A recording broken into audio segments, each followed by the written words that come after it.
بسم الله الرحمن الرحيم. அவர்தான் எங்கள் அன்பு தலைவர்,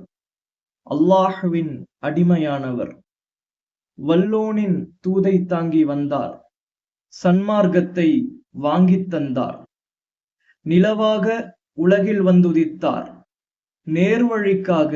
வாழ்வை அர்ப்பித்தார், ஏழையாய் வாழ்ந்து காட்டிய வள்ளல், தீன் பணிதான் தீரா அலுவல், வானோரின் வாழ்த்தை பெற்ற புனிதர், வையத்திற்கே அருளாய் வந்தவர், தீனோரின் மனதில் வாழும் மன்னர், மேன்மையான மென்மை கொண்டவர், தூயோனின் தோழமை பெற்ற தூதர், துணிச்சல் மிகுந்த வீரரானவர்,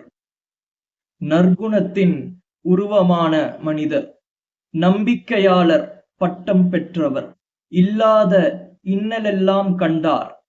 இருப்பினும் பொறுமை கொண்டார், இம்மையில் இறைவனால் உயர்ந்தார், மறுமை நாளில் மாநபி பரிந்துரைப்பார்.